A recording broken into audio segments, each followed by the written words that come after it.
Hey there, guys. This is Danny here. So, we're going to start in a couple of minutes. Just going to wait for as many people to hop on over the next couple of minutes as possible, just in case a couple of people are running late. If you can hear me perfectly, please just leave a message in the chat box there on your right-hand side saying, yes, you can hear me. And if your screen in front of you should just be the first page of the presentation, so just that photograph of a shaker with supplementation crash course. If that's the screen you are seeing, please just pop in yes into the chat box on your right hand side of your screen as well. If not, if you're seeing something different, let me know. And we're going to start in a few minutes time.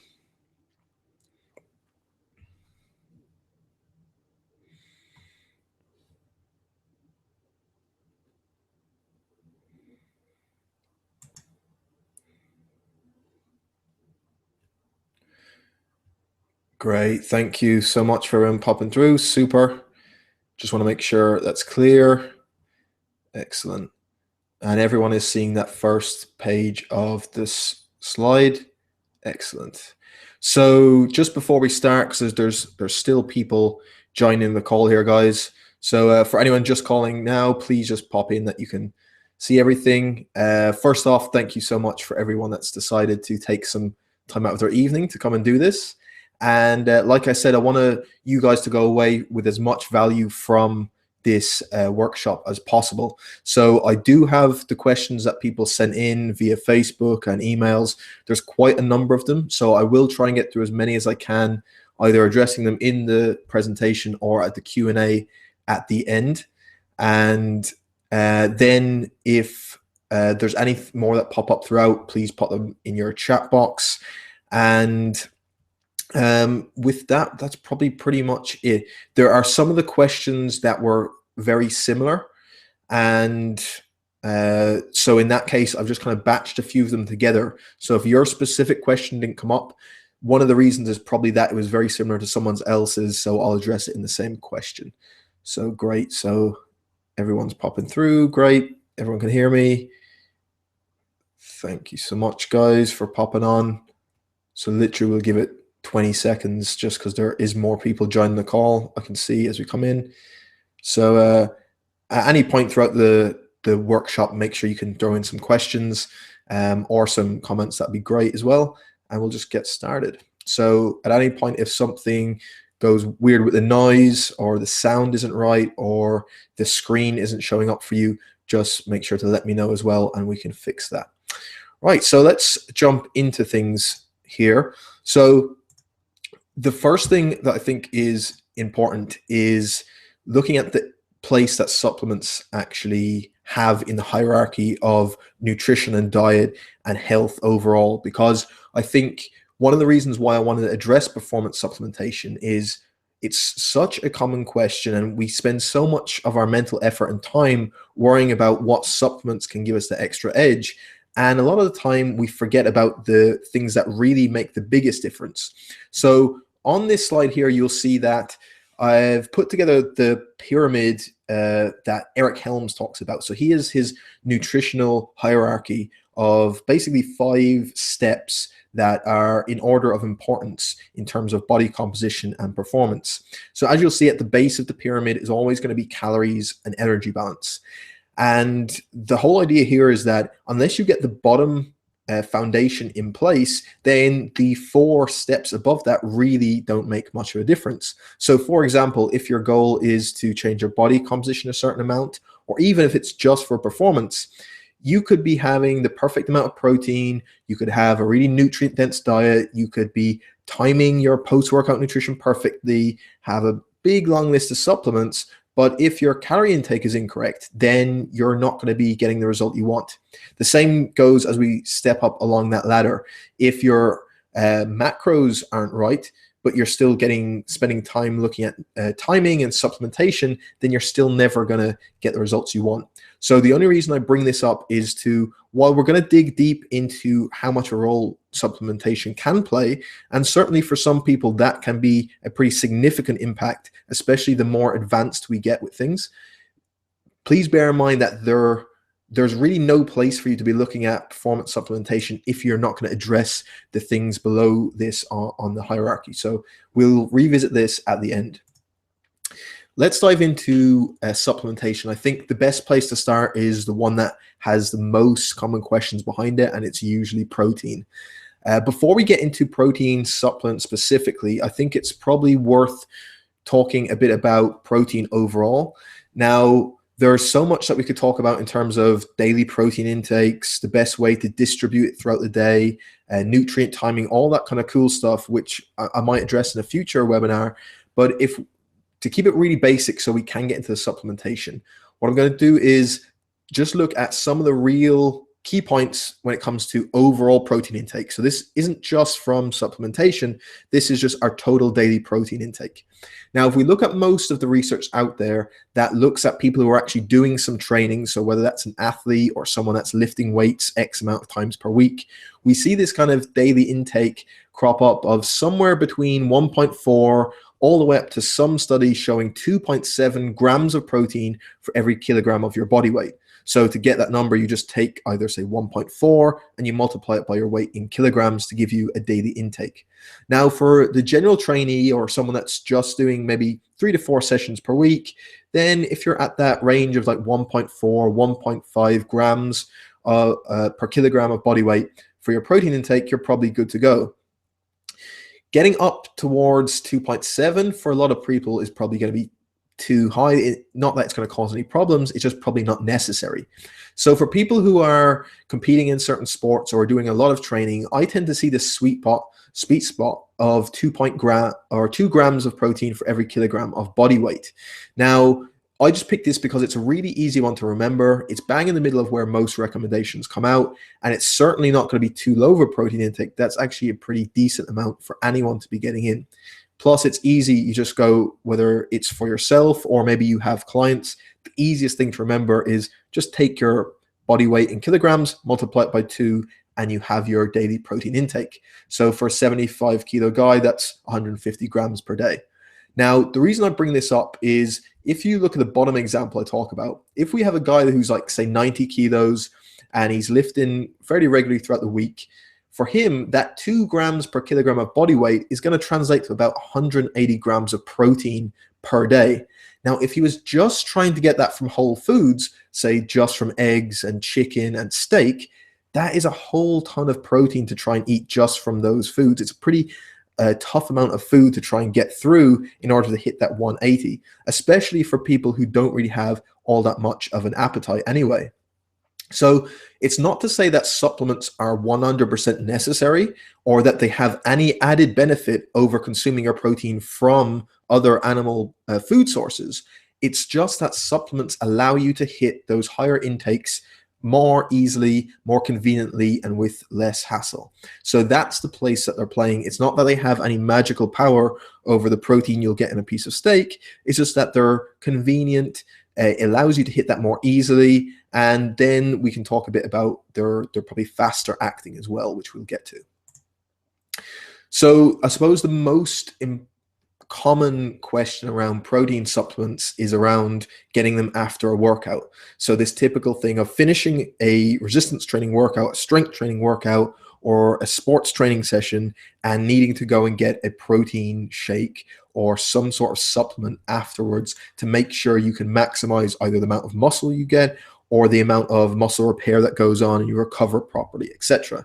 And this kind of leads into this idea of there being this anabolic window where we are going to get we have a short space of time after we finish a workout to get in as much protein as we can so that we can maximize the amount of muscle repair and muscle growth that's going on. So the best kind of paper that's looked at this in recent times was in 2013, Alan Aragon and Brad Schoenfeld. Some of you have probably read this already. This was on their nutrient timing paper, where they looked specifically at the post-exercise anabolic window. So they looked to see, does this science actually back what most people show as this like crucial period as soon as you finish a workout of getting typically a big whack of protein and usually a lot of fast-acting carbohydrates post-workout in order to maximize muscle gains. So a couple of interesting things from that paper. The first thing that they talk about is, I'll take it just straight from the discussion in that text. Despite claims that immediate post-exercise nutritional intake is essential to maximize hypertrophic gains, evidence-based support for such an anabolic window of opportunity is far from definitive. The hypothesis is based largely on the presupposition that training is carried out in a fasted state. Now, what they're saying there is that all the kind of previous research that we've looked at that tends to show that how important it is to get protein very soon after you finish the workout generally seems to be in studies where all the subjects were in a fasted state going into that session. So obviously, if they have no amino acids in their system because they haven't eaten protein that day, then they do a session, it obviously makes it a bit more likely that it's a good idea to get some protein in that post-workout window. But for most people, that's not usually the case. Most people are going to either lift some weights or do some sort of resistance training after previously eating that day. Maybe a few hours earlier, they had some lunch or dinner, or they've had a pre-workout meal about an hour or two beforehand of maybe a protein shake, for example. So in that case, they're going into the session with already a decent amount of amino acids available to them. So the need to get protein immediately after the workout isn't as high. And what the studies seem to show is that really the window that we have after a workout to get protein back into the muscle is a lot longer than most people think. It's not a case of you have to finish your workout, and as soon as you finish that last rep, you have to run to the changing rooms and down a protein shake. It seems to be like 1 to 2, maybe even longer, 1 to 2 or more hours that you could wait. And once you get that protein intake, you're probably going to be fine anyway, especially if you've had a pre-workout meal or a meal earlier in the day that had some protein in it. Now, as a kind of safe bet, if we're talking about within an hour, that's probably going to be perfect. So in terms of that whole workout period, so peri-workout, we're talking about pre, during, and after. And if we're looking at protein specifically, what they practically said was, despite all this evidence of there not being an exact window, a kind of good recommendation is if people go 0.4 to 0.5 grams of protein for every kilogram of lean body mass at pre-workout and post-workout. So in the meal before you work out, so it could be your lunch or dinner, and then after your workout, you get a meal within an hour or so that has that amount of protein. So for most people, that's going to come out around 20 to 40 grams of protein. So again, a typical serving if you're taking a whey protein supplement, for example. So again, they took the example of someone with 70 kilograms of lean body mass. So depending on their body fat, this could be quite significantly higher as their body weight is roughly 28 to 35 grams. So again, that general recommendation of 20 to 40 grams of protein seems to be good pre and post workout, and you can't go too far wrong with that. And that window of opportunity you have is a lot longer than most people think. So don't think you need to start slamming back protein as soon as you finish that workout. Probably you have, if we say within an hour you can get to an actual meal, then that's fine. The next question on protein is generally around what is the best type to take. And this can range from different brands, with generally doesn't really matter. The next is on around whey versus casein. Whey versus casein is an interesting one because, as most of you who have questions on this will have pointed to, it's generally around the rate at which they're digested or how long they take to fully digest, so whether they're slow acting or fast acting. So we know that whey protein will break down into and get amino acids into the bloodstream a lot quicker, and casein is a more slower absorbing one because it actually forms kernels in the stomach, and it's slower to release over time. So that's the kind of main arguments people make for picking either whey or casein at certain times of the day. There's another couple of differences as well. This table here I've shown, it might be hard for you to see, hopefully not, is basically just our different amino acids. And here we have 3 different types of supplement: hydrolyzed casein, an intact casein, and an intact whey protein supplement. And all it goes to show is that the levels of different amino acids are going to be different whether it's casein or whey protein. So one of the big benefits of whey protein and why it's often used post-workout is the amino acids that is significantly higher in than, say, casein is leucine, isoleucine, and valine. Valine, to a lesser extent, is actually a small bit lower, but mainly leucine and isoleucine, which are the two of the branch chain amino acids. And specifically leucine, which we'll talk a bit about later, seems to have this most anabolic effect of all the amino acids for building muscle. So that's one of the best things about the whey protein amino acid profile. Whereas casein will be higher in things like glutamine, which again, I'll talk about later, and that has been shown to be beneficial in certain cases as well. So they have different kind of strengths in their amino acid profile and in their digestibility. I will talk about a study that looks at whether it's better to use one or the other or to combine them. Generally, though, what I will make the point for is for 99% of people, it's not really going to matter too much whether at, say, before you go to bed, if you have to get 30 extra grams of protein or 25 grams of protein, whatever it is, to reach your daily protein goal, and whether you take that as a whey protein shake or a casein protein shake is really not going to matter that much in the grand scheme of things. Yes, casein will take slower to digest, so the idea is if you take it at bedtime, it'll be gradually going out into the bloodstream throughout the night. But really, the biggest factors for your protein intake is one, hitting your daily goal, and then two, probably that you spread it out into maybe three, or at least three, probably four or maybe more servings. That is about 20 grams or more in each one. And I can talk about that protein distribution in the Q&A if people have questions on it. But generally, they're the most important things. And whether one of your supplements each day is from whey or casein may make a small difference at, say, the cellular level, but in the grand scheme of things, probably won't matter too much for some people. There is kind of a case I'll make later that combining the two could be a good idea. But again, this is only going to be for certain people.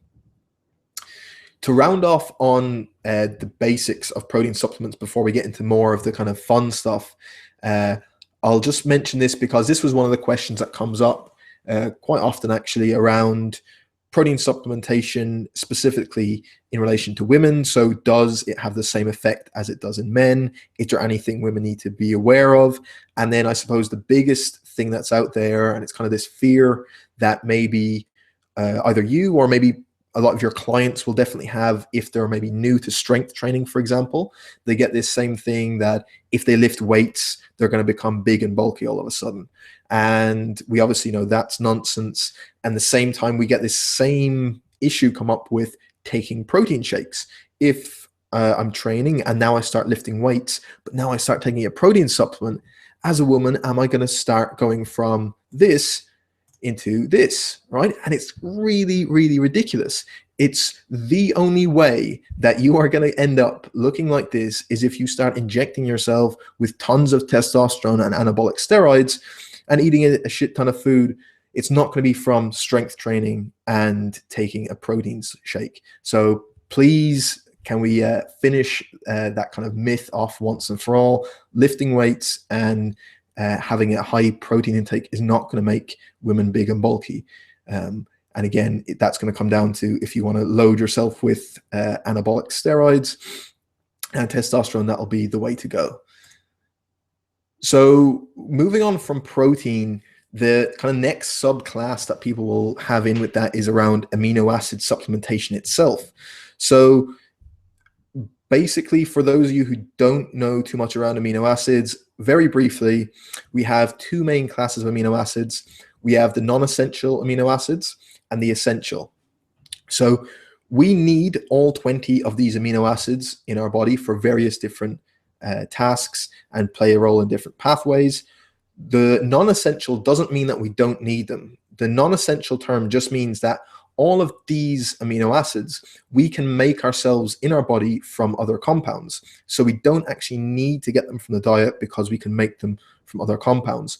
The essential amino acids, on the other hand, these 9 here, we call them essential because we have to get these from the diet. We cannot synthesize these inside our body. So we have to get all these amino acids from our food. The next thing to point out is of these 9 essential amino acids, 3 of them, leucine, isoleucine, and valine, are what we call the branch chain amino acids. And these are the ones that in research tend to be most shown to have an association with being the most anabolic or playing the biggest role in muscle protein synthesis. So that's why branched chain amino acid supplements have been really pushed heavily by the supplement industry lately. And leucine has become quite popular in recent times as well, because of those three branched chain aminos. Leucine is probably the most insulinogenic and therefore the most anabolic of those. So we'll dive a bit into that. Now, one thing I will mention, because this will be important, as you'll see in a few slides' time when I talk about whether we need amino acid supplements or whether just protein in the form of whey and casein will do, is if we look at different supplements that we can take, and again, these will be all from real foods as well, the sources that are highest in leucine and branched chain amino acids overall, the highest we get is whey protein isolate. So that's again why whey protein isolate is a really good choice as a post-workout supplement, because it's got a high amount of leucine content and it's got a high branched chain amino acid content. So bear that in mind later in a couple of slides' time when I talk about the benefits of whey and casein. So the big thing to come up then is generally around, people get that, yes, taking a whey protein supplement is probably a good bet post-workout. Is there any benefit to adding in on top of that what people will term pro-anabolic amino acids? So in other words, those three branched chain amino acids tend to be thought of as very anabolic because they promote more insulin levels, that promote higher rates of muscle protein synthesis. And then things like glutamine are often added into post-workout supplement regimes as well, based on the idea that they can increase the anabolic response that we get above that of what we would have from just a normal whey protein supplement. So the best study that I've seen that really addresses this is one from 2006 by Kirksick and his colleagues. And the reason I like this study is the way it was set up. Really, it was a longer term study than most. So it wasn't like a 1 week or 2 week study where we can't really tell much. They took resistance trained men. So these were guys that were used to working out. If you look at their mean kind of body composition, around 84 kilos, 17% body fat. So in pretty decent shape. They weren't overweight or obese. They were used to training. They took them for 12 weeks and put them on a pretty good training session of 4 sessions every week, 4 to 12 weeks. And what they did was they set them up into 3 different groups that would receive, their whole diet was the exact same, except for their post-workout shake was made up of 48 grams of powder that differed between 3 groups.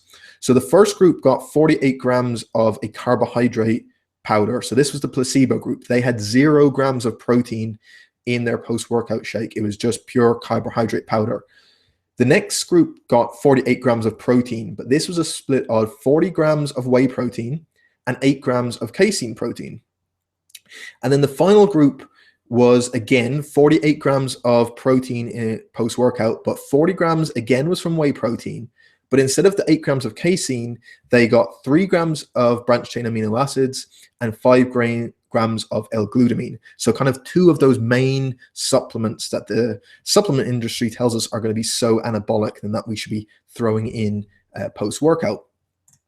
One thing also to note that's interesting, in case you think the results might have been skewed by one of the groups just eating more or getting more protein than the others, the only difference in their calorie and macronutrient intake was the intended difference between the 2 protein groups and the carbohydrate group. So in other words, the diets were completely same for all groups, except that obviously the 2 protein groups here got an extra 48 grams of protein opposed to this group, and this group obviously got 48 grams extra of carbohydrate.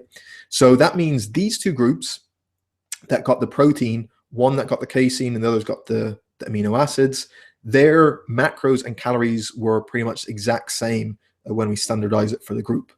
Now, when we look at the results from this, it's really, really interesting. Here you'll see that the 3 columns we have, the blue column is the change in body mass, so how much mass they actually put on. The orange column is their change in lean mass as measured by a DEXA scan. And the gray column is their change in fat mass as measured by a DEXA scan as well. So So what we see here is that the middle column we'll take first of all was the group that got the 40 grams of whey and the 8 grams of casein. We'll see they put on a pretty good amount of body mass, so their weight went up over 4%. Most of that was from lean mass, so in other words, they were putting on muscle as opposed to fat, and then they put on a small amount of fat mass. On the right-hand side here, we have the carbohydrate placebo group, and as we'd expect, they didn't put on as much mass.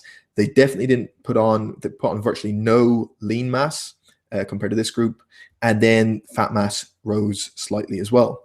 Now, what's really interesting about this is if we take the group that got the 40 grams of whey and the amino acids and the glutamine, they virtually got the same thing as the placebo group that was getting 0 grams of protein, that were just getting carbs. They virtually got the same amount or the same response, and they certainly were well behind this group. Now, this is a really strange result, because even if this group didn't do as well as the whey and casein, we'd still suspect that they should get pretty close to it, considering they still had 48 grams of protein post-workout.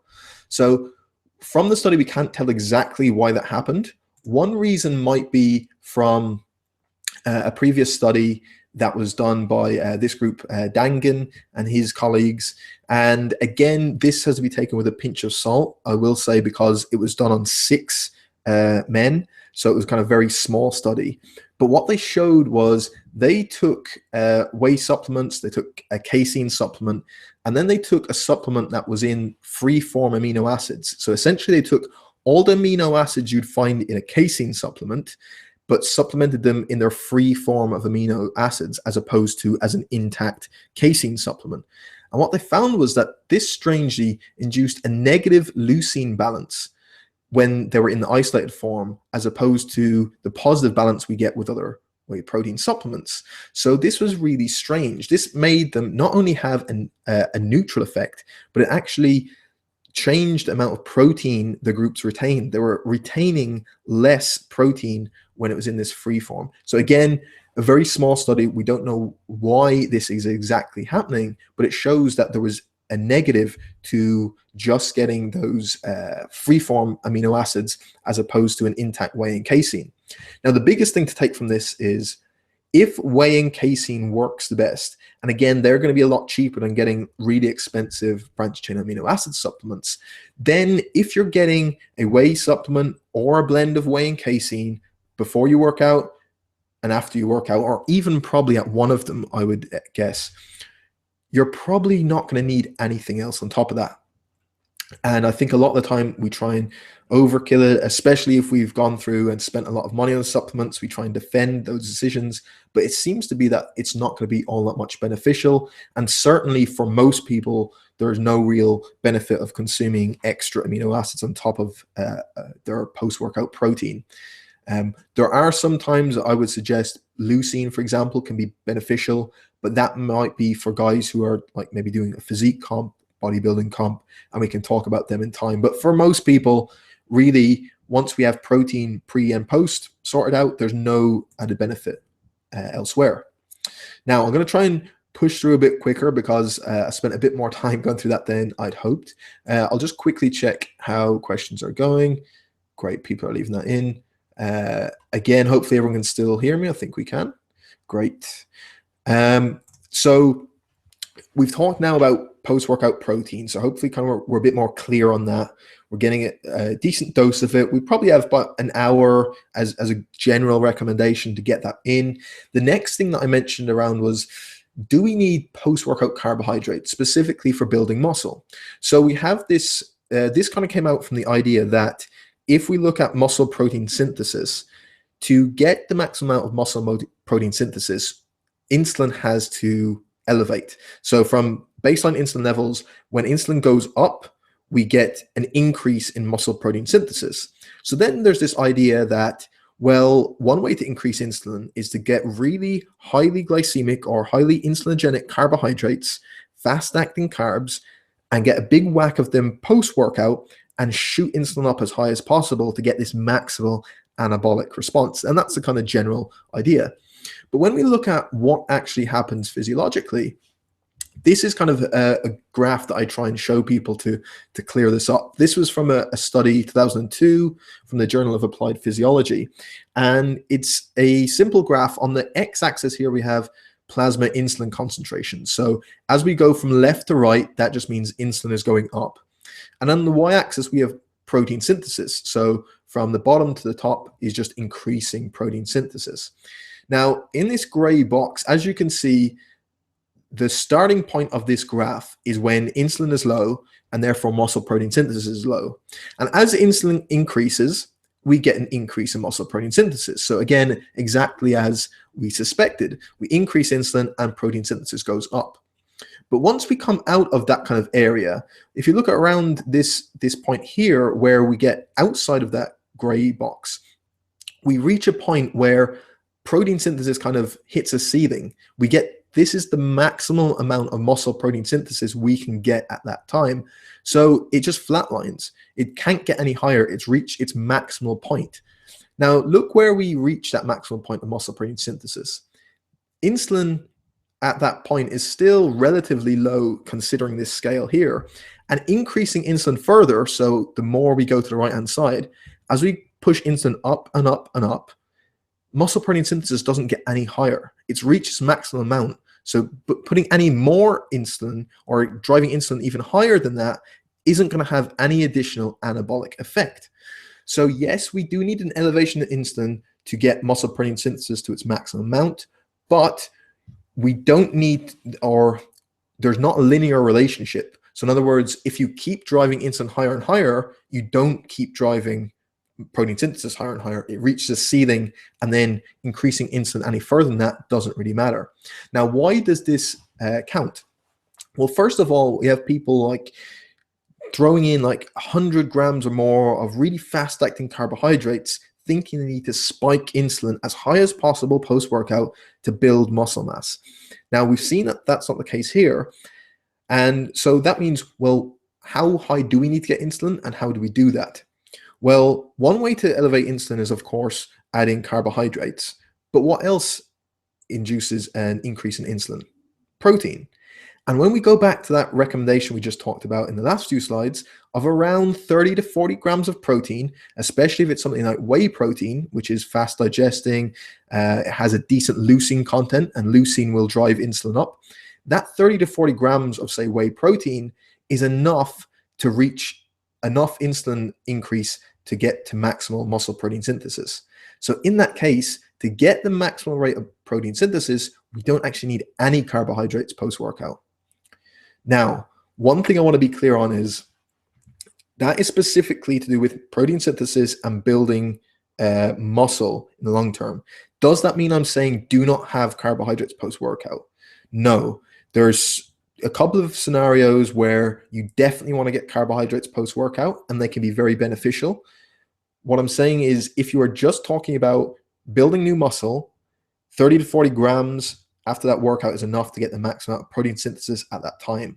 Where you would want to consider getting maybe fast-acting carbohydrates is, one, if you are someone who trains maybe 2 or 3 times a day and you need to restore as much glycogen as you can before your next session.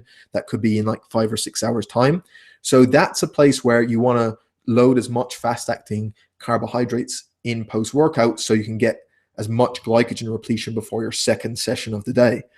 The other case would be is if you have a daily carbohydrate intake that you want to hit, then really where you place that over the course of the day, the timing of it and the distribution doesn't matter too much, is what we're saying. But if there was a best time, it's probably going to be post-workout when you're most receptive to uptaking glucose. On that point as well, if someone is, say, insulin resistant or is a type 2 diabetic, then definitely the best time for them to take in any carbohydrate is after a training session where they've lifted some weights.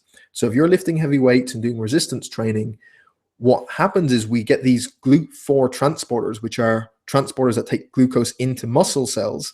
They're also elsewhere, but specifically with the muscle, they come to the edge of the cell and allow glucose to pass in. Now, one way to get them to the edge of the cell and to allow glucose to come in is via insulin. But we know in people who are insulin resistant and type 2 diabetic that their insulin receptors are dysfunctional and they won't work. So this isn't going to happen, which is why high carbohydrate loads might be a problem for those people. But after resistance training, that causes those GLUT4 transporters to come from the inside of the cell to the edge of the muscle cell without the action of insulin. So they can actually take up glucose and sugar from the bloodstream in that state after working out without the need for insulin. So if someone is insulin resistant or type 2 diabetic, then post-workout's a good time if they do want to have some carbohydrates. All I'm saying here is that to maximize your anabolic effect, you don't need to smash back as much fast-acting sugar post-workout to do that. The most important thing is your daily carbohydrate intake. So personally, if you're only training, say, once a day, as long as you hit your daily carb intake, and again, if you're trying to put on muscle, you probably don't want to go ketogenic or too low carb. I'll get it for other reasons that I won't get into right now, but you probably want to get a decent amount of carbohydrate in the diet, but you have the whole day to get that in. You don't need to slam back some fast-acting carbohydrate powder, so it's just much more enjoyable to eat those carbs over the course of the 24 hours. So that's just something to keep in mind. I'll start breezing through some of these a bit quicker because they're straightforward. Creatine, I'm sure everyone's aware of. First thing to mention on creatine is whether it's actually effective. There's literally hundreds and thousands of studies I could have plopped up here. The best way to sum it up is from the position stand from the International Society of Sports Nutrition. Creatine monohydrate is the most effective ergogenic nutritional supplement currently available to athletes in terms of increasing high intensity exercise capacity and lean body mass during training. It's that simple. People overlook it because it's been around so long and it's so cheap. But creatine monohydrate, you don't need to go for any of the expensive forms, is without doubt the most effective for improving your performance. Anyone that is either an athlete, anyone that's training, even if you do a small amount, there's actually some stuff on how it can benefit general health. Everyone here should be taking at least 5 grams of creatine a day, in my opinion. It's so cheap and easy to get hold of. There's really no excuse not to. So it definitely works. It's definitely going to have a benefit. The problem then becomes when we get scaremongering stuff like this. So this tends to crop up all the time. I've talked about this in a number of talks recently. We specifically get it around the time that junior and senior cup kicks in for the school's rugby. And I was actually talking in Belvedere College recently, which is obviously a big rugby school, and this kind of stuff often comes up. This was actually an article, I think, from 2 years ago. I'm thinking it's the Irish Independent that put it up, but you'll find it in most mainstream media places anyway. Things like headlines of this: rugby's obsession with bulk threatening lives of young men. The use of creatine to build muscle is a worrying trend in our school's game. So this kind of stuff is only serving to go out and scare parents thinking that their sons are taking creatine to improve their hypertrophy and their exercise performance, and yet it's supposedly life-threatening, which is absolutely ridiculous. The way that I tackle this all the time is like, okay, let's take this and let's look at what the scientific research actually says. Creatine is without doubt the most researched sports supplement that there's ever been. There are thousands upon thousands of studies. So surely if we look at enough of them, we can find where there's been something that shows that it could be life-threatening, or even below that, it could be slightly detrimental. So the usual ones that are thrown up is that you can get kidney and liver problems by using creatine. The other one that's used specifically with teenagers is that they're putting on too much muscle mass. It's happening too quickly, which again, if you know what creatine does, is kind of ridiculous, because creatine enhances performance. It does pull some more water into the muscle cell to make it slightly bigger, but creatine taking itself does not cause you to put on new muscle tissue. If you're not training and eating, you are not putting on lean muscle tissue no matter how much creatine you take. What creatine does is allow you to improve performance, for example, in the gym and on the field. And by that improved performance, and you're lifting more, you're doing a higher volume of work, for example, and you combine that with a high calorie and high protein intake, that's what's building muscle for someone, no matter what age they are, not taking a creatine supplement. So thinking that teenagers are getting too big because they're taking creatine is missing the point. So let's look at what the science actually says on this, and then we can just throw it in people's faces. Again, the ISSN did, in their review of it, summed it up perfectly with this. There is no scientific evidence that short or long-term use of creatine monohydrate has any detrimental effects on otherwise healthy individuals.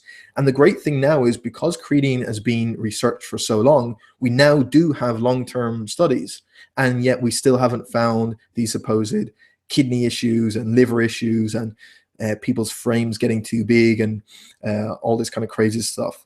So the reason why we get the kind of kidney things is this supposed link that with intakes of creatine, if you look at your blood markers and urine markers, you might get an increase in creatinine in urine, which is one of the metabolites of creatine. But again, that's been shown to be nothing that'd be expected if we're taking a creatine supplement. It's nothing that's actually having a detrimental impact on your kidneys. So that's all I want to say about creatine. It's effective. Take it. Usually the dosage is going to be around 3 to 7 grams a day. This is kind of where the newest information that I get it from is, this was an updated review by Robert Cooper, and this will just show where we're getting dosages from. So the dosage they recommended in this review was 0.1 grams per kilogram of body weight. So the easy way this is, if you're 70 kilos, it's 7 grams a day, 80 kilos, 8 grams a day, 100 kilos, 10 grams a day.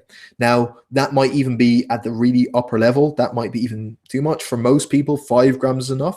For smaller people, 3 grams is probably enough. I think a safe bet is somewhere between 5 to 7 grams of creatine a day. You don't need to cycle on and off it. You can continually take it every day. There's no best time to take it. The way creatine works is it gradually builds up in your muscle tissue, and when it reaches its saturation point, then you're getting the maximal effect from it.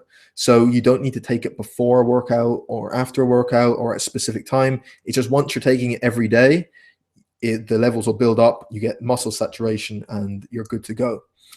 And then that was just a small bit about how it works. It regenerates ATP, which we know is used for energy. I will skip over that because I want to make sure we get everything in, and I have plenty to get through. So I might skip through a few slides a bit more quickly.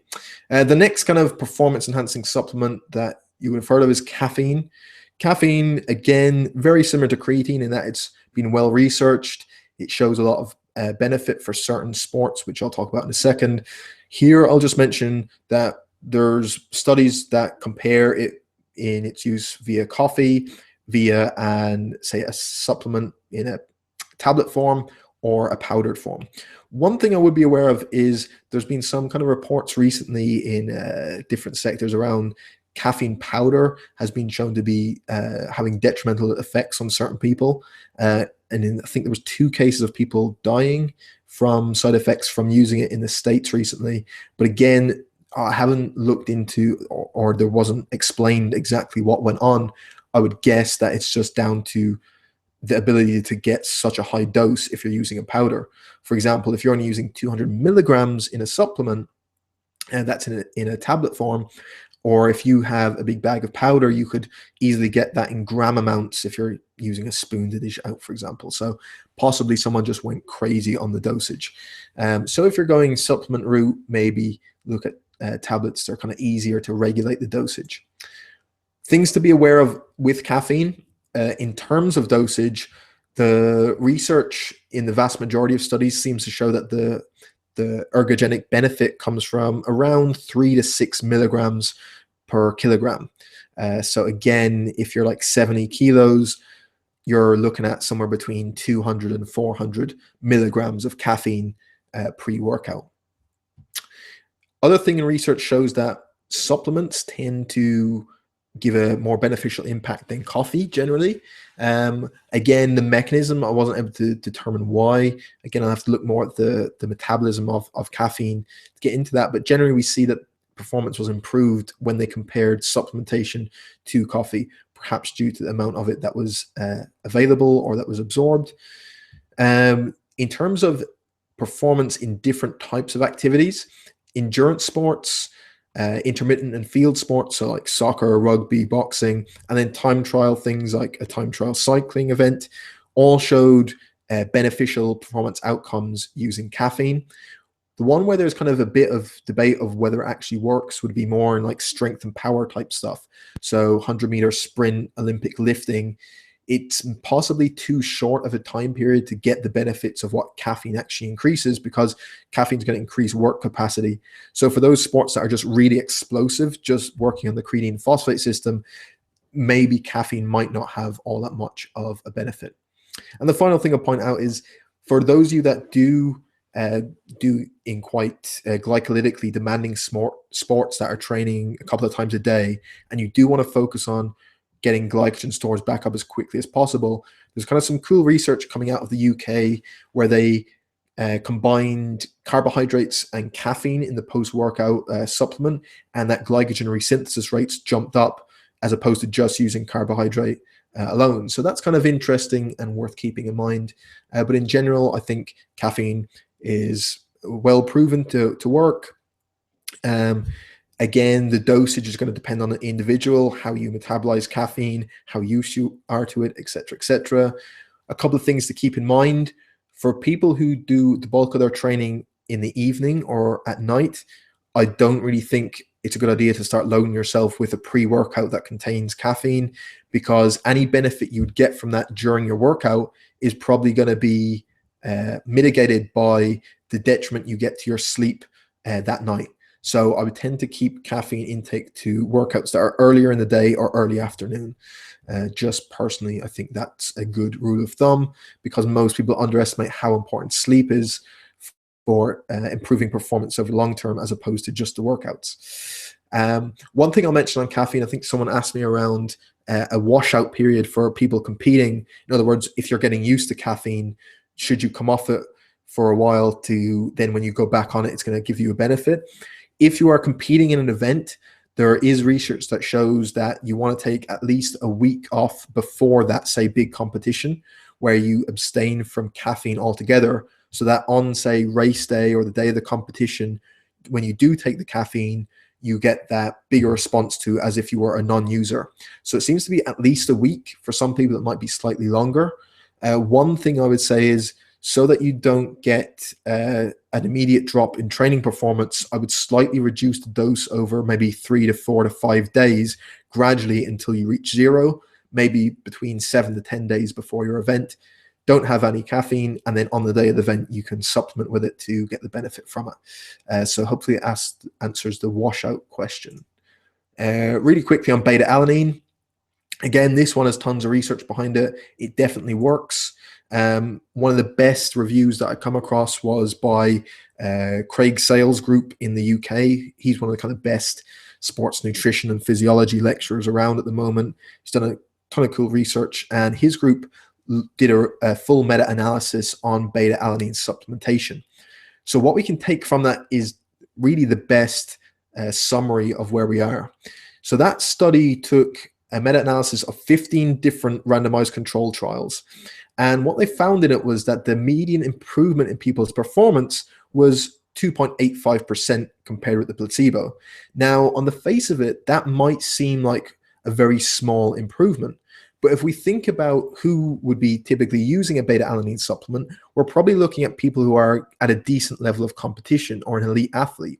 And the more elite you get and the closer the competition becomes, then these very small increases in performance can have a massive payout.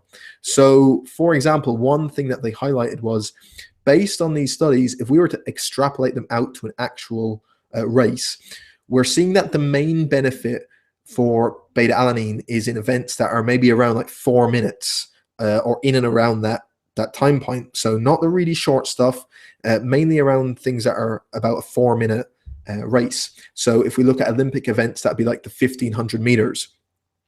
And in that, they applied to, if we were able to increase someone's performance in that event by 2.85% in, say, an Olympic level athlete, from those that were in the Beijing Olympics, I think they took the times from, that would be a rough improvement of 6 seconds on that 1500 meters race.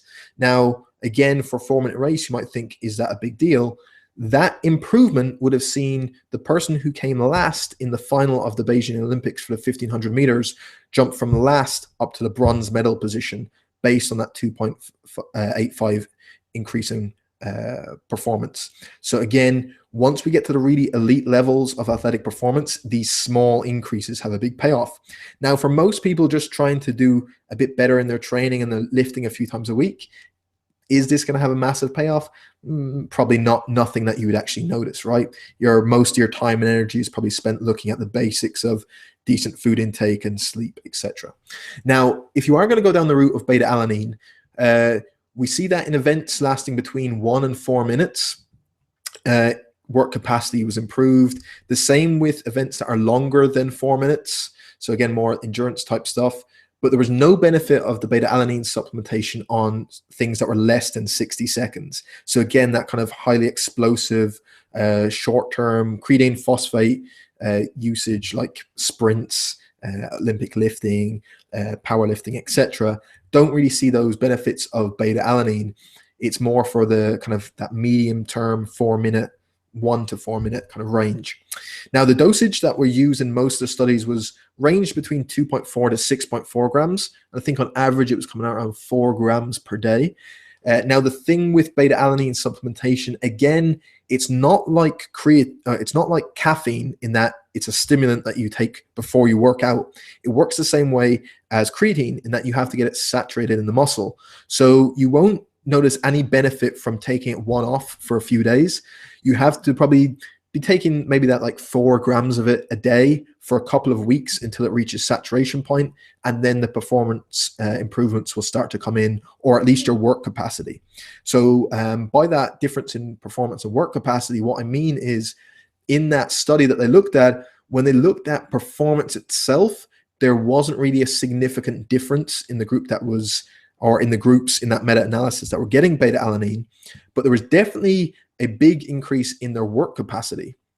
Now, obviously, it's a lot easier to measure in a laboratory setting someone's work capacity, so we can actually quantify if they're able to do more volume of work, whereas performance in an actual sport is harder because even if we did improve their work capacity, there are other things that are going to interplay and affect their performance that we can't account for. So beta-alanine definitely works to improve someone's work capacity. I think it's a good bet if you're in those type of sports I mentioned. And again, just take it consistently every day the same way as creatine. Okay, the last few that I'm going to run through and then we'll open up to Q&A. These were some that people had questions on. So one that's really hit the news big time in the performance supplement industry in the last year that's made a big comeback is HMB. Then we'll look at a couple of testosterone boosters, and then I'll finish on really quickly on 2 supplements. So I should be finished these slides pretty quick. On the HMB, the reason this has kind of got a big kind of going over is this, again, years back kind of emerged as the next coming thing. It came out in a form, calcium HMB. Some studies show it was pretty decent. Some studies show it didn't do much. And then it kind of, people lost interest. There didn't seem to be anything behind it being all that big of a deal. Then last year, around June time, Jacob Wilson's lab in the University of Tampa, so he runs the high performance research lab there, they did a pretty amazing study, and the results of it were even more amazing, which I'll get to in a second. The reason this study was so good was that it was probably as meticulously planned and well controlled as you'll ever get. It was completely randomized. It was a double-blind trial. So in other words, neither the people taking the supplement or the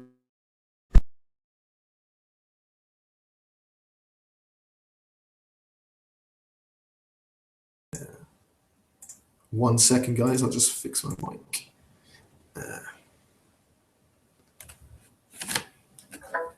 There we go. Okay, so we're back. Sorry, guys, just give me a yes if you can hear that. So just some mic issues, and that we can see the screen as well.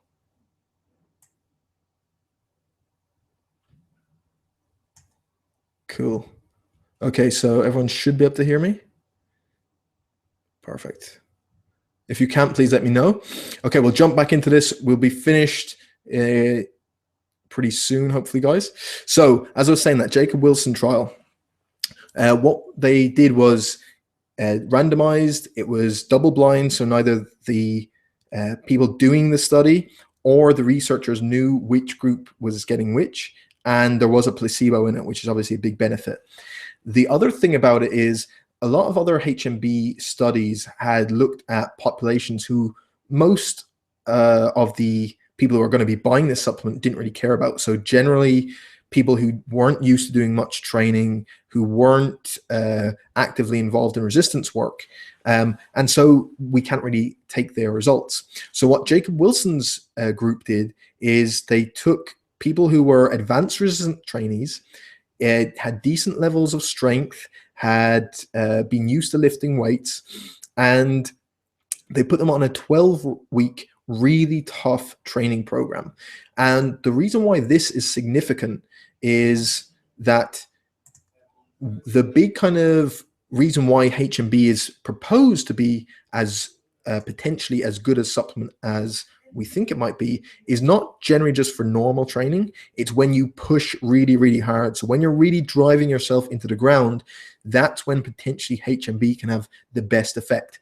So what they did with this training program, and by tough, I mean, when you look at it, it really was, they did 8 weeks of like a standard strength program that was getting people lifting more and more progressively over those 8 weeks. Then for the next 2 weeks, they did an overreaching study or an overreaching training block. So for those of you who don't know what an overreaching block is, this is essentially where you purposely push someone to like the absolute max. Like you are intentionally trying to overtrain them and get as much volume and as much intensity as you can into that 2 weeks, that it's really driving them into the ground. And then for the final 2 weeks of the study, they did a tapering off period where things were getting easier and they backed way off on the volume of the work they were doing. And in those 2 weeks, the idea is because you're backed way off, that you get this super compensation for that overreaching phase. So it really was an intensive training, really tough training program that tested people physically and mentally and really well controlled and set up. Now, when I said that it was set up brilliantly, the results were even more astounding. And this is why HMB has got such, or kind of exploded now over the last few months among people involved in supplementation. So what they did was, of those people, they broke them into groups of HMB free acid and then groups of placebo. Now, like I mentioned earlier, previous forms of HMB that were available were usually in the form of calcium HMB. Now, HMB free acid is a different form that potentially can have a better effect due to different things like absorption, bioavailability, which I won't get into, but this free acid form isn't actually on the market right now. So this study wasn't being done by a company that is selling this. This was done in a research lab looking at this new form of HMB. Now, let's look at the results.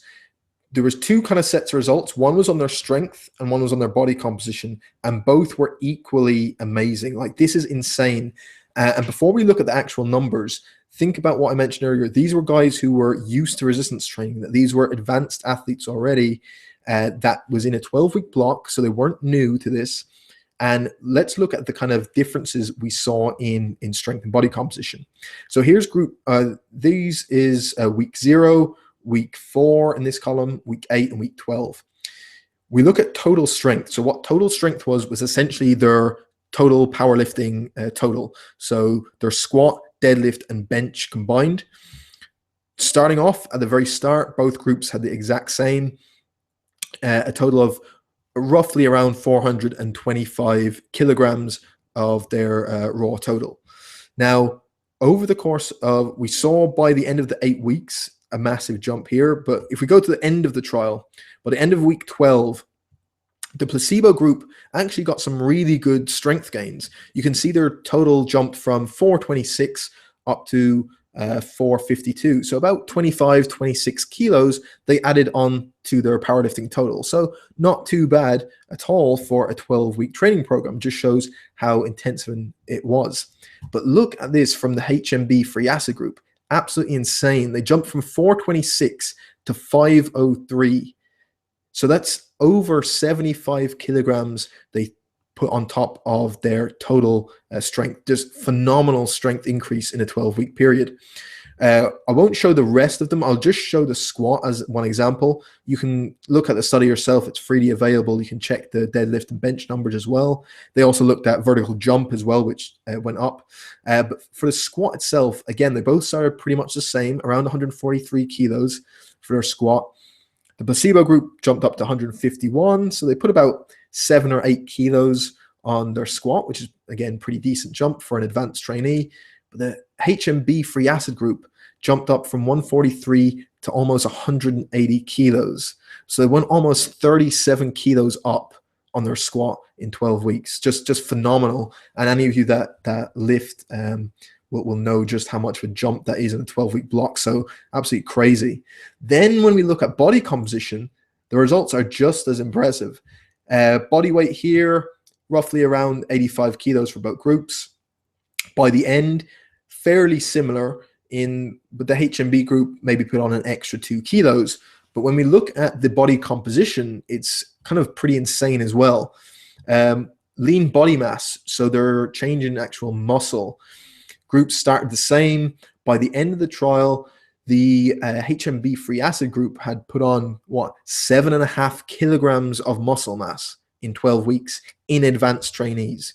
That's pretty insane. And for that reason, there was a lot of controversy around this, and a lot of people were kind of wondering what is going on, and was kind of some of the results played with. But so far, it seems to be pretty legit.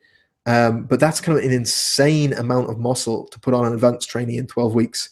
The other group put on 2 kilograms of muscle mass.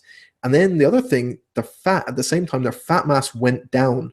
So they went from 17.9 down to 12.5. So again, they put on 7.5 kilograms of muscle and lost nearly 6, probably 5.5 grams of body fat. So for a lot of you are probably thinking that's probably insane. This can't be right. Like, that's why the results of this were so intriguing. Now, what can we actually take from this study? Well, one, this is the first one that's shown these results for HMB free acid, so we certainly can't conclude anything definitively. The second thing is we have to remember how specific this was. This was advanced trainees that were already in decent shape with good strength that went through a really intensive 12-week training plan with a 2-week overreaching phase as well. So all those had to be taken into consideration. So if we're talking about general people who are lifting in the gym, is this going to have the same sort of translation to them? We don't know, right? And there's definitely more to elucidate. The other thing is HMB free acid isn't on the market for sale at the moment, as far as I know. I know there's plans for a couple of companies to release it. As far as I know, and I could be wrong, it hasn't been released commercially yet. So again, it's just something to keep in mind, but it's certainly one of the most interesting areas in performance supplementation right now. The last thing we're going to finish on is, because I got questions on testosterone boosters, one that's kind of piqued people's interest is D-aspartic acid. And this is based on a human study that was done. I think it's, as far as I know, this is the only human study I could find on it. For 12 days of supplementation with D-aspartic acid, they saw a 42% testosterone increase.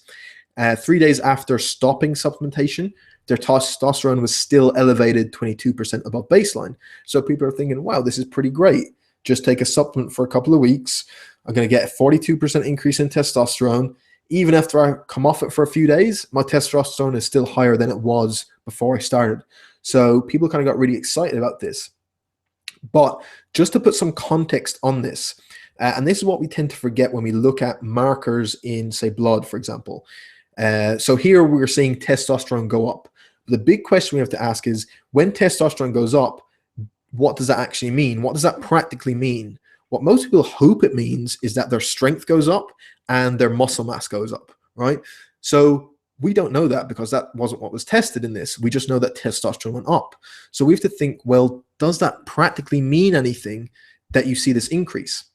One thing I'll say is that although it went up 42%, their testosterone was still within physiological limits. So in other words, in clinical, if you go to like a clinical reference range of bloods for testosterone, we have this range that would be considered a healthy or normal range for testosterone. Now, these guys started within that normal range. Their testosterone went up 42%, but it was still within the normal range. So it'd gone up, but it's still within normal range. So that means, well, what impact will that have on, will that make them gain more muscle? Will it get them stronger? We don't really know, right? What we can do is we can look at maybe to something where we definitely know that size and strength increases with elevated testosterone.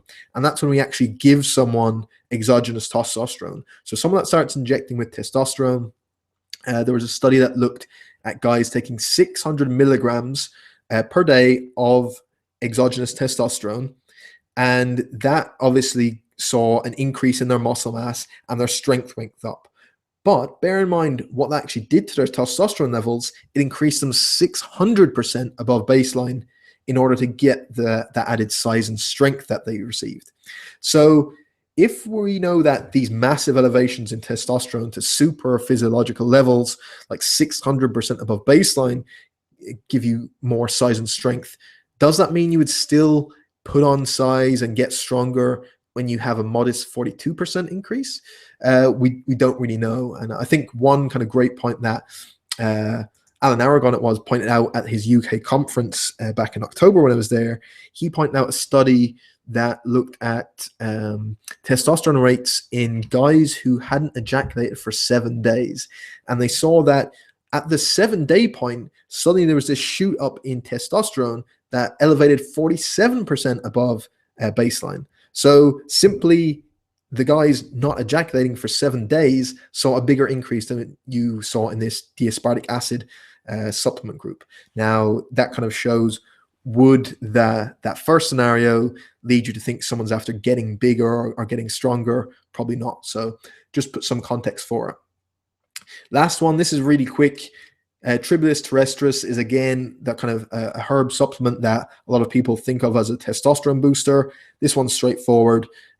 There was a really recent systematic review that looked at 11 randomized control trials. So that's like a really high quality study to look at if you're getting a review of 11 of those randomized control trials. And what they can conclude from that was evidence to date suggests that Tribulus is ineffective for increasing testosterone levels in humans.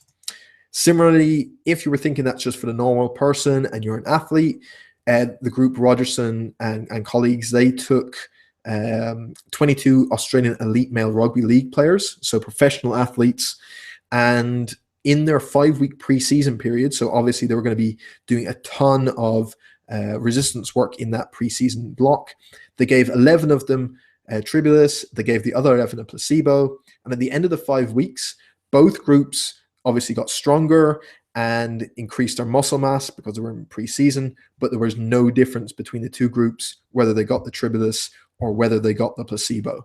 So whilst we see that it doesn't affect testosterone in the previous study, this one shows it also doesn't affect body composition either. So that's straightforward. Tribulus is a waste of money. Generally, testosterone boosters, you're better off keeping your money for something else and don't waste your time with it. I'll skip over drug-tested athletes for people. To kind of sum up, because I know I've run over time here, really when it comes to performance supplementation, the staples that pretty much everyone should be looking at: a protein supplement, a creatine supplement, and then optional extras that we know there's good science behind: beta-alanine, caffeine, and soda bicarbonate, which I didn't really get into. Essentially just baking soda has a kind of similar buffering effect to beta-alanine. So any of those really kind of lactatey, really burny type events might benefit from a buffering supplement like sodium bicarbonate, which if you do have questions, we can get into. Other kind of staples, these are more on the health side, which I'll address separately at a different time. But I think for most, even athletes, fish oil and vitamin D, not only for their health properties, but are showing for performance and recovery as well, are really good shouts. Graham Close in the UK has done tons of stuff around vitamin D for athletes. some great work around muscle mass retention, bone density, etc. Most people are going to be deficient unless they're taking a supplement, so get a vitamin D one. And fish oil, again, omega-3 intake is kind of related to pretty much a whole host of health markers, but also in relation to body composition, we tend to see it improve as well. I won't get into much of that now because we're running over time. Finally, just to bring it back for you, all this stuff is kind of really interesting and cool, especially around stuff like HMB and all these advanced things we can do. But please remember the hierarchy of where this actually plays a role. Make sure you're addressing everything else first before you start really getting worried about supplementation. The idea of don't miss the forest for the trees. Don't get isolated in on these small little details that in the bigger picture don't have much of an effect. Please take the bigger picture stuff and just use supplements as kind of the icing on the cake. Thank you for listening to me ramble on for the last kind of hour or so. Hopefully something has been useful. I'm going to dive into some Q&A now in a minute. So there's plenty of questions that people sent in. I'm sure there's some here in the chat box as well. If you do have to shoot off, thank you for coming. If you can hang around for the Q&A, please do that as well. For all of you that have turned up, if you either came late or you have to leave early now, you will be sent a replay link to this webinar, which will be good for, I think, 10 days. So anytime in the next 10 days, you can catch that stuff. And I might actually just start putting some of this material up on YouTube that you can freely access anyway. So that was that. Contact. Again, those of you that are listening probably have my email already, hopefully, the site. Find me on Facebook if you're not already connected up with me on Facebook. I'm pretty good to post there. One place I'm not that good to post, and I'm going to do a lot more of it, is Twitter. So if you're not on Twitter, go hit me up, Nutrition Danny, and I'm going to start tweeting a lot more, and I'm going to start answering people's questions on Twitter a lot more. So please go do that. We'll jump into a Q&A now. I'm just going to grab a drink of water, so there might be a few seconds of silence. So I'm going to start loading up some of your questions, and then I'll start running through the chat box. I've seen quite a few come through, so just bear with me and give me 2 minutes just to grab a drink of water. And also in the chat box, if you guys let me know whether you actually got something from this, whether you found it good or not, whether you learned something new, please let me know. That'd be cool. So I'm just going to get a drink.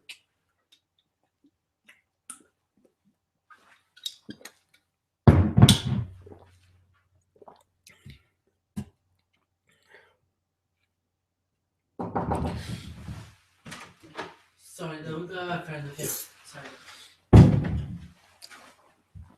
Let me see. So we'll start jumping through some of this stuff. I'll pull up my lovely face on the screen with my crazy hair. So yeah, please no comments about haircut. I know I need one. Right, let's jump into some questions for those of you that can hang around. Hopefully we can get through everything that you want. I'll start with some of the ones that people sent in, because I want to take care of people who got them in early, and then I will run through everything that you people have put in the chat box. If I do skip over your question, it's for one of two reasons. One is that I think it's probably being addressed in the webinar already, or that I think one of the other questions is just as similar. So don't start freaking out if your exact question isn't there, and I'll get to that. Okay, so Christine said, how beneficial are branched chain amino acids for females, and do they help for fasted cardio? So yeah, that's one interesting thing. So again, on the female thing, it's going to be the exact same, really, for both sexes on protein supplementation anyway. The thing with fasted cardio, that's where branched chain amino acids could be beneficial, in that because they're slightly anabolic, you're going to have potentially less muscle protein breakdown during that fasted cardio session. The big question then is whether you need to do that cardio session completely fasted. There's kind of a lot of good research Brad Schoenfeld has been looking at recently, whether fasted or fed cardio is beneficial or not, or whether there's a difference between the two. Again, it comes down to your preference. If you like doing fasted cardio, it certainly anecdotally has worked for a ton of people, and you want to do fasted cardio, or you get up early in the morning to do it and you don't feel like eating anything, then is consuming a branched chain amino acid during it potentially going to help? Yeah, it possibly could. It possibly could mean less muscle protein breakdown. On the reverse side, though, if you don't take one and just wait until you're finished your session and then get a big whack of protein, could you compensate for that breakdown by having more of a anabolic response to that and a higher level of muscle protein synthesis? Possibly as well. I think in the grand scheme of things, it's going to essentially come down to your daily protein intake. And once you get in protein after the session relatively soon, I don't think it's going to matter whether you were completely fasted or whether you did have some branched chain amino acids. So if you have some lying around, you can continue to use them. If you don't, I wouldn't go rushing out to specifically buy any. I hope that answers that.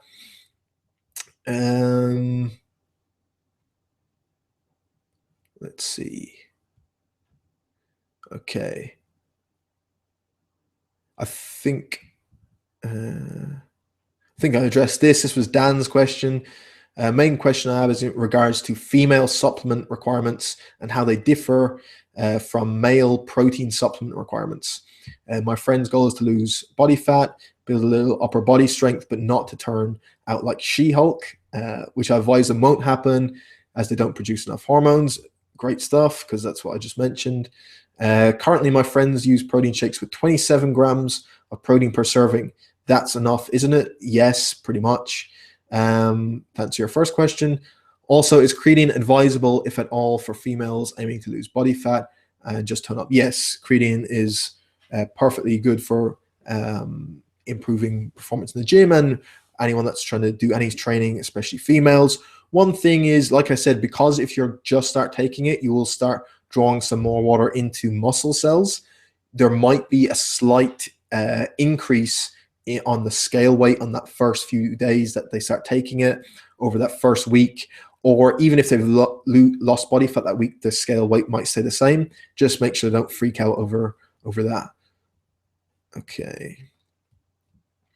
Craig, it would be extremely useful to maybe provide a list of the top 5 or so supplements you would recommend trainers or people listening to use for the most common types of training, such as lifting several times a week. Okay, so I think I've kind of touched on them there. It's generally those kind of staples, but if I were to narrow it to 5 and mixing in general supplements as well, I'd probably go your protein and creatine for performance, then a fish oil, a vitamin D, and probably magnesium. I think that's a safe one.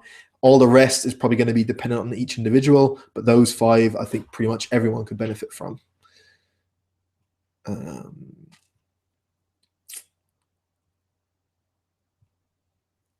Okay, Kieran had some good ones, actually.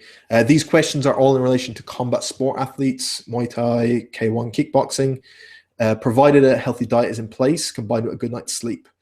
Okay, so number 1, when implementing a supplementation regime, should it be brought in one supplement at a time or all together? The easiest answer is probably not going to make a difference in terms of they're not going to interact or cause anything weird to go on. So if you want to get them all in at once, you can.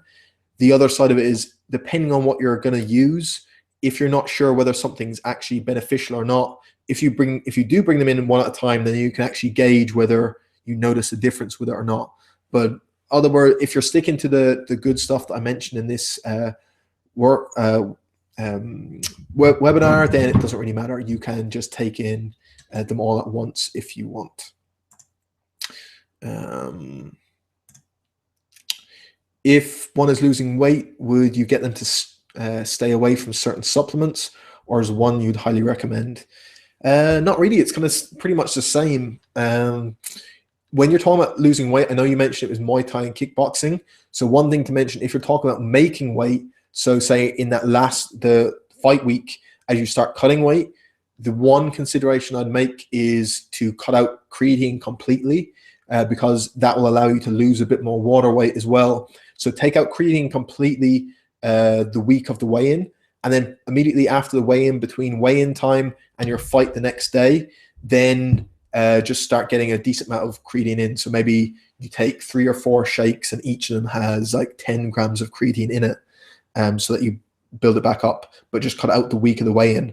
If that's what we're talking about, losing weight. If it's generally just about losing body fat, then the biggest dictator is what someone's calories, what someone's macros, are they doing that consistently? And then are they doing training? So then the supplements we talked about will help with that. In terms of ones that would help, if you're talking about fat burners, complete waste of time. Again, it's similar to the testosterone boosters. Keep your money for something else.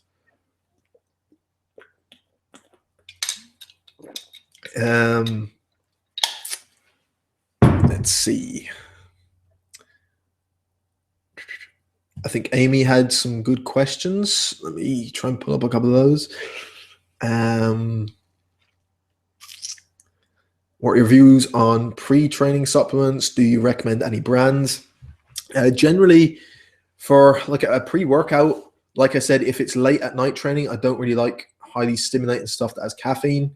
If you're training earlier in the day, then caffeine pre-workout is probably good to go. And apart from that, your performance should really be dictated on what you're eating across the course of the day. So essentially, as long as you have enough glycogen stores, or you've had a pre-workout meal with some decent amount of protein and carbohydrate, you should be fine. I don't think there's any kind of big need for other performance or other stimulants right before the workout. Because say creatine and beta-alanine, which will work, you don't need to take them pre-workout. It's just the same time every day till it's saturate. So nothing that I typically go off. Personally, I don't really use much in the way of pre-workout subs myself, unless I'm talking about caffeine. And fat burners, already answered that. Nope, avoid them. A few questions from people on whey versus casein. Hopefully I addressed that. If I didn't address that well enough, please just put it in the chat box now. Amy, I'm taking 5 to 6 grams of creatine a day. Is there a benefit to taking it at the same time each day, or is it okay to suddenly stop taking it? There's no benefit to taking it at the same time. Pretty much once you get it each day, like I said, it's going to saturate in the muscle tissue. So whenever's most convenient for you to take. And is it okay to suddenly stop taking it? Yeah, it's not going to cause any health detriment. It just means if you stop taking it for a few weeks and it goes out, it'll take a bit of time to saturate back up into the muscle. So similarly on that question, I think someone asked about creatine loading. You don't need to load creatine. You don't need to super load for a few days, go on it for 8 weeks, cycle off and come back on. All that is nonsense. You just take your same dose every day and sustain that, and you'll get the same benefits. The only thing that loading will do, it might allow you to get that saturation point a bit quicker. But the thing is, there seems to be a limit to how much creatine you can get into that muscle each day. So for example, taking 100 grams of creatine in one day doesn't mean you're going to get the saturation point immediately versus taking 5 grams every day for say a week or two. So again, I would just stick to the 5 to 7 grams every single day, and that's as good as you need to go. Let me jump into the chat bar here, see if people have questions. Thank you everyone for the kind comments and for saying thank you. It actually means a lot even if you just said thanks. It's great to hear people got something from this. Hillary, I've not had internet. Is it finished? I don't know when you posted that. There's no time on that comment. So if you did miss a big chunk of this, I'm sending you all you guys a replay to it so you can jump in and out to whenever you want of it. Let me see.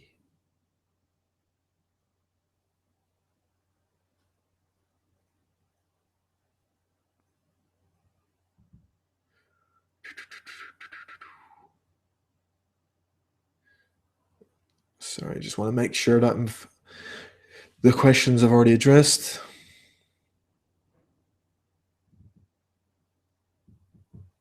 Daniel, is there something specific we need to look out for when it comes to fat loss supplements? A client specifically asking about ketones, but I found no real research suggesting it aids fat loss burn. So what I'm guessing here is if you're talking about supplements, you might be talking about there's new ketone supplements that you can take. So ketone salts, and in research they're looking at ketone esters, which essentially can allow you to have ketones circulating through the bloodstream without actually going into ketosis. If that's what you're talking about, then potentially for endurance athletes, there could be some benefit there. Again, I need to look at more research into that.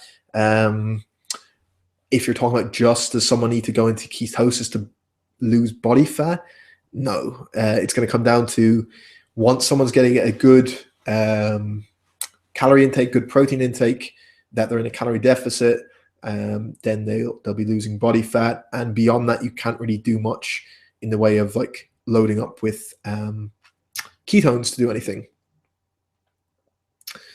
Let me see.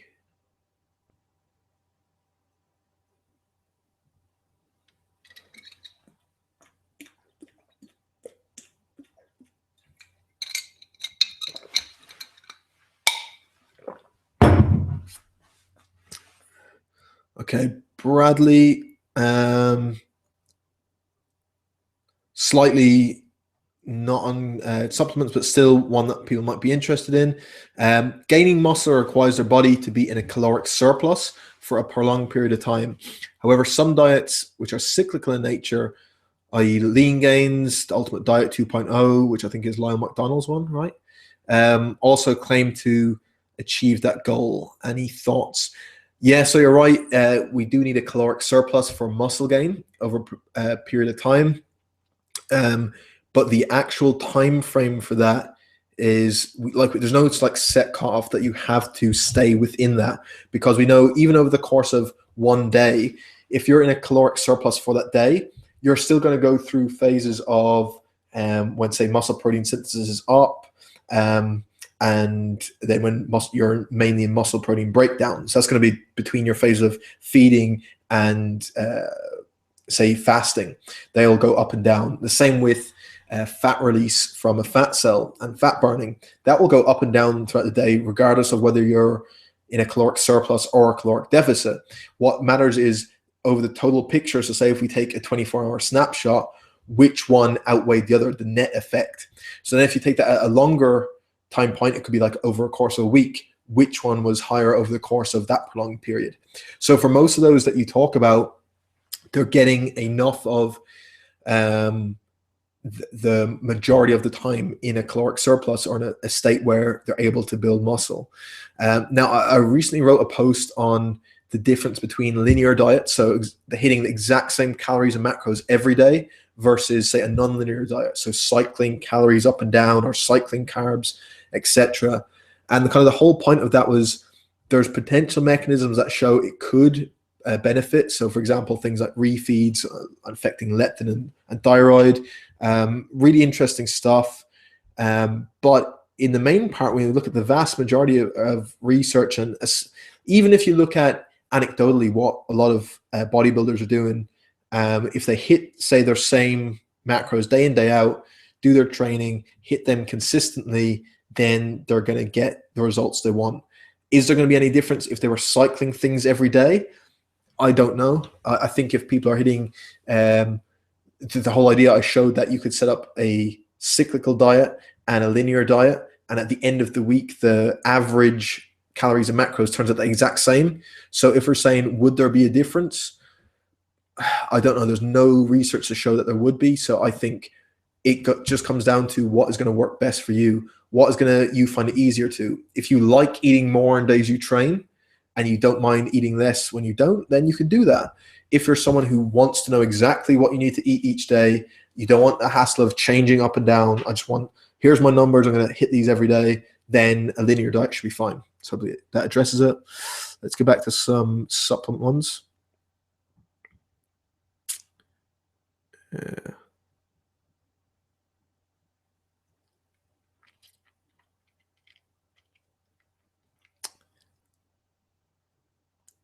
Okay.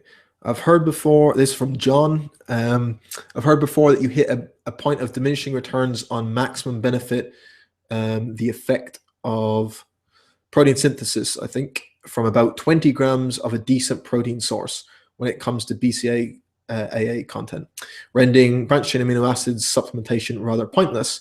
Can you throw your 2 cents in on this? And would you know any specifics about the amount of branched chain amino acids required to give max benefit? So I think that was generally what I got at in the workshop. Maybe you kind of missed that part, John. If you did, essentially, yes, we see that there's kind of this max cutoff where we get the max amount of muscle protein synthesis. One good study I think was done by Stu Phillips' lab, and they took over the course of a day different groups, but they gave them the exact same amount of protein. So it was 80 grams of protein per day that they were given, but the distribution of the protein was different in 3 groups. So one group got it as 8 servings of 10 grams of protein. So 10 gram protein at 8 times throughout the day. The next group got 20 grams of protein 4 times throughout the day. And then the last group got 40 grams of protein at 2 time points. So they all got 80 grams, but it was just set up between either 8 small feedings of 10 grams, 4 by 20, or 2 by 40. And what they showed was the maximum amount of muscle protein synthesis was in that middle group, the group that got the 4 servings of 20 grams of protein. So that throws up 2 things. It seems that there is some sort of protein distribution that's better for muscle protein synthesis than just daily intake. One thing it tells us is that 10 grams of protein is probably too low an amount to reach maximum muscle protein synthesis in that one feeding. The other thing it tells us that even though the 40 gram servings would have got maximum muscle protein synthesis, because we only had 2 feedings, we only sparked off muscle protein synthesis twice that day. So the group that was kind of in that sweet spot seems that 20 grams was enough to get a high level of muscle protein synthesis, and at the 4 times evenly throughout the day, I think there was like 3 hours between them, seemed to be a good number. So from that, that's why I generally go for someone that's trying to put on muscle mass. You probably want 4 feedings or more throughout the day of a decent size serving of protein. And that's pretty easy, right? You get a normal whey protein supplement is going to give you that 20 grams at least. A chicken breast, a steak, etc. is going to go far beyond that. So as long as you're doing that like 4 times that through a day, that's going to be good. So that's generally what we're looking at. I think that addresses your question, John. That yes, to get that maximal muscle protein synthesis, we're looking at probably at least 20 grams. But because of that study, we don't know. It's somewhere between 10 and 40.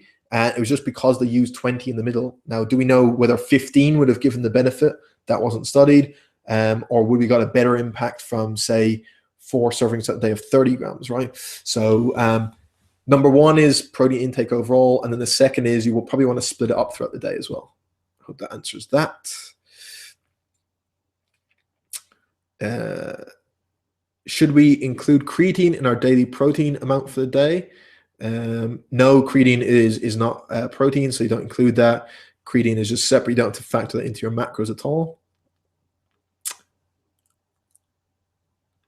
I think of that.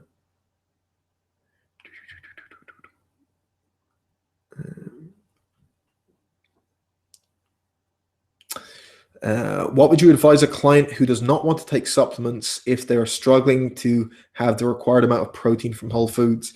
Yeah, that's the tough spot. If they're not going to get it from whole foods and then they're refusing supplementation, you're kind of in a kind of tough spot there.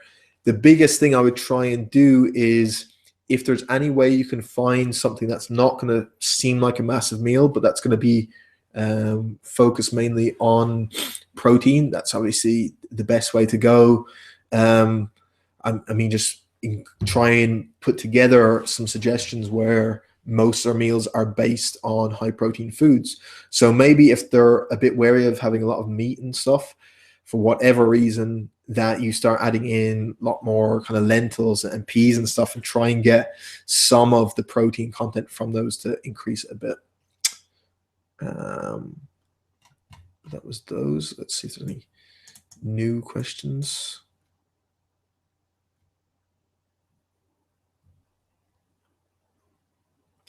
Great. Thank you, guys. That's great. There's a couple more that I wanted to get to. So any of you that have to pop off, thank you so much. I just want to make sure I get through everyone's question that sent me them in. Niall, had a lot of clients recently say that their dentist is recommending they stop taking supplement shakes due to their high sugar content in them. Well, this is just going to come down to the individual supplement that someone's taking. For example, if you look at mass gainer supplements, they're kind of largely ridiculous for the reason that they're just basically some whey protein and then just loaded up with pure sugar to drive up the amount of calories in them. And because it's really cheap, and then they can charge you for it. So it's not necessary to take those mass gainer supplements. Just buy your pure whey protein powder, which again will have very little sugar in it, your creatine, and then if you want to add in carbs post-workout, you can do so. But again, just tell them just to buy supplements that aren't crazy high in sugar anyway.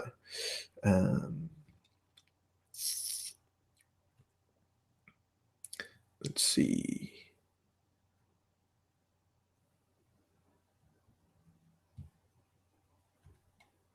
Tig, I think you talked about Alan Aragon and that anabolic window. I think I addressed that.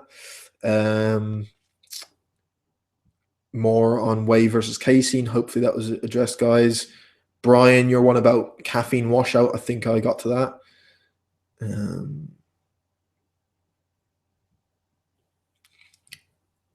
Let's see. More questions around creatine for women. Yeah, it's absolutely fine. And Jennifer actually brings up a good point in her question. One of the common things people talk about is creatine causing water retention. And that is not something for people to worry about, because like I said, when creatine pulls in more water, what it's doing, it's not retaining water in, say, your like subcutaneous fat tissue. It's pulling water into the muscle cells, into like when you have muscle there, it's not putting it into just that subcutaneous fat. So you're it's not going to cause any kind of that typical water retention that people think just makes them look bloated and stuff. It's actually probably going to make you look a bit leaner. More stuff on branched chain amino acids.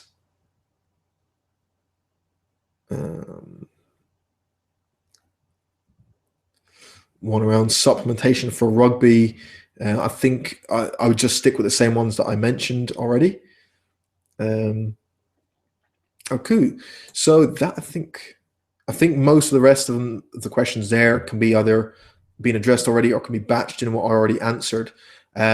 So with that, guys, for those of you that are still on the line or for anyone tuning into the replay, I'll just ask you that if you have found this valuable, just let me know. So if you just want to send me a message on Facebook or on Twitter, whatever you're on, just to let me know that you found it valuable, because I'll be able to get a reply on those things a lot quicker than email. I'd love that. And secondly, I'm hoping to run a few more of these on, like I mentioned at the start, something maybe on setting macronutrients out for you. So some of the stuff we just mentioned in that question around, say, protein, how do you fix a protein intake for different people? What's the distribution of the course of the day? How much do you need for maximum muscle protein synthesis? All that stuff on, say, protein. Do the same for carbohydrates. Where should you have it over the course of the day? Daily totals. So if you guys would like something on, say, a webinar like this, a workshop on macronutrients and setting macro numbers and calorie numbers, please let me know as well. So either post in just a comment here now, and then or even just shoot it on Facebook and say, yeah, I'd like to do that, and I'll get something done. Let me see. Okay, a couple of questions just coming in to finish. Sean, view on pre-workouts. I already kind of got to that. I generally go caffeine if it's an early part of the day. After that, I don't really worry too much. I think more the nutritional intake for the day is what counts. So once you got your diet sorted in general, you've got a decent amount of carbohydrate for that workout. And that could be over the last 24 hours, not immediately before it. And say you're taking creatine, maybe beta-alanine each day, you don't need to worry too much about a pre-workout straight before a workout. I think most people should be fine to get through it. I think they're really overrated in general, and people just kind of get buzzed up on stuff. that it feels like something's happening, but whether it's actually improving performance is probably not. Caffeine is the best one. Thank you everyone for great feedback. Ronan, thanks. Glad you're enjoying the podcast. Aiden, thanks very much. Brian, awesome. Cool. So I think I got to everything. If for some reason I haven't managed to get to a question, I think I got to everything that I have here. If I didn't, or you missed it, please just shoot me either a message on Facebook or an email and I'll answer it. So for everyone else, if you do want to see one of those webinars, let me know. And that's pretty much it. So thank you guys so much. Find me on Twitter and Facebook. And if you do think this was valuable, let someone else know and hopefully you can sign up. And thank you very much. So take it easy, guys. Thanks for listening to me.